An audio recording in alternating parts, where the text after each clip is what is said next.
So hello বন্ধুরা, কেমন আছো তোমরা সবাই? আশা করছি তোমরা সকলে অনেক ভালো আছো। সো আজকে আমি যেই টপিকটা নিয়ে কথা বলবো, তোমরা হয়তো অনেকেই জানো যে কি মালদায় র্যাপিডো চালু হয়ে গেছে। সো সেই র্যাপিডোতে আমি ফার্স্ট রাইড করে দেখব কেমন মানে লাগে, সেটা তোমাদের সাথেও মানে এক্সপিরিয়েন্স শেয়ার করব। সো ভিডিওটা দেখতে থাকো বিনা স্কিপ করে। তো চলো বন্ধুরা, বেশি দেরি না করে ভিডিওটা শুরু করা যাক। বস আগে বস।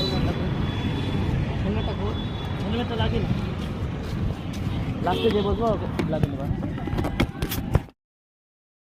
সো দেখতে পেলেন বন্ধুরা, আমি র্যাপিডোতে চেপে গেছি। তো গাড়িও ছেড়ে দিল। সো দেখতে পাচ্ছ তোমরা সবাই, আমি হেলমেটটাও পরে নিলাম যাতে কি ধূপ না লাগে, অনেক ধূপ ছিল।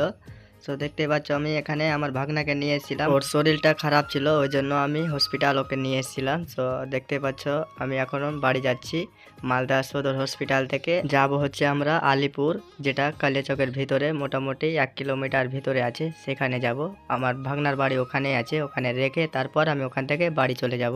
গাড়ি এত আস্তে আস্তে চালাচ্ছে কি বলবো গাইস, অনেক স্লো স্লো বাইক চলছে, খুবই মোটামুটি 20-তে বাইক চলছে, কি বলবো গাইস এখন। আর দেখতেই না দেখতে চলে আসলাম, এই তো এখান চলে গেল বাইপাস, মালদা বাইপাস রাস্তা পার করে এইদিকে আমরা চলে চলে আসলাম সুজাপুরের দিকে।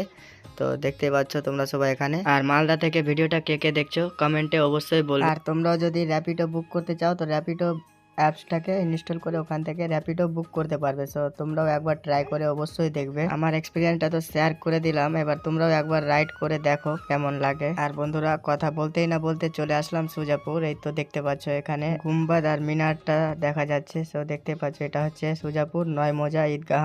সো সুজাপুর থেকে কে কে ভিডিওটা দেখছো সেটা কমেন্টে অবশ্যই বলবে গাইস। আমি দেখতে চাই যে কি সুজাপুর থেকে ভিডিওটা কে কে দেখছে। সো কমেন্ট করতে কেউ ভুলবে না। আর দেখতে না দেখতে আমরা সুজাপুর ক্রস করে গেলাম, এরপরে আসবে হচ্ছে ডাঙ্গা। সো কথা বলতেই না বলতে আমরা ডাঙ্গাও চলে আসলাম। সো দেখতে পাচ্ছ এখানে ডাঙ্গার মসজিদটা কত সুন্দর লাগছে। আর ডাঙ্গা থেকে ভিডিওটা কে কে দেখছে ওটাও কমেন্টে বলবে গাইস।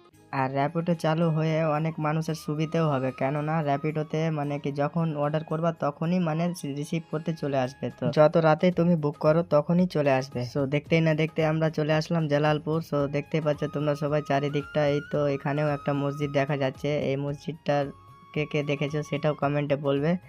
আর এই যে দেখতে পাচ্ছ এখানে কত ভিড় আছে।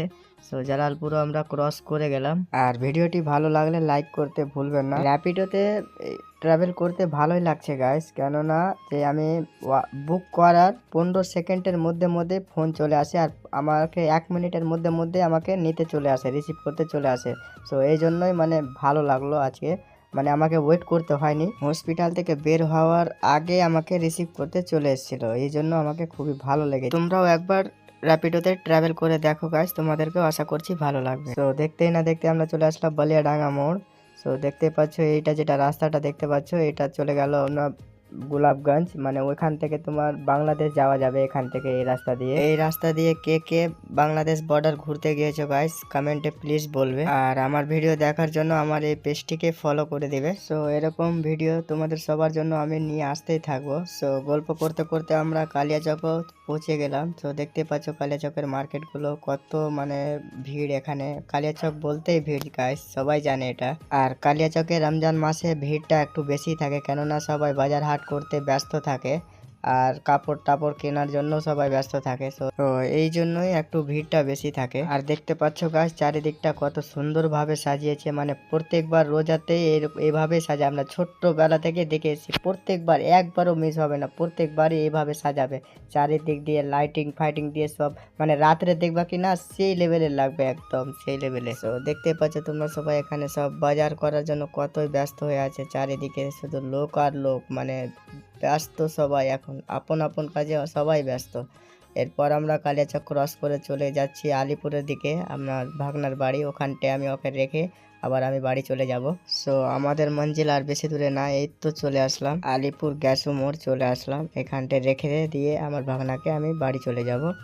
মালদা থেকে আলিপুর আসতে আমাদের প্রায় সময় লেগেছিল, আধ ঘন্টার মতন সময় লেগেছিল গাইস। আর আমাদের ভাড়া প্রায় লেগেছিল 146 টাকার মতো ভাড়া লেগেছিল গাইস, দুজনের মিলিয়ে। আর দেখতেই না দেখতে চলে আসলাম আমাদের মঞ্জিল, মানে আমাদের ভাগনার বাড়ি যেটা। এটা চলে আসলাম এইখানে। এই যেটা সামনে বাড়িটা দেখতে পাচ্ছ সাইকেল লেগে আছে, এই বাড়িটাই আমার ভাগনার বাড়ি, মানে আমার বোনের বাড়ি। সো ভিডিওটা তোমাদেরকে কীরকম লাগলো গাইস কমেন্টে অবশ্যই বলবে। আর ভিডিওটি যদি ভালো লেগে থাকে তো শেয়ার করতে ভুলবেন না। আর আমাদের পেজে যদি নতুন হয়ে থাকো তো আমাদের পেজটিকেও ফলো করে নেবা। সো আজকের জন্য এতটুকু, দেখা হবে তোমাদের সাথে এর পরের ভিডিওতে। ততক্ষণের জন্য টাটা, বাই বাই।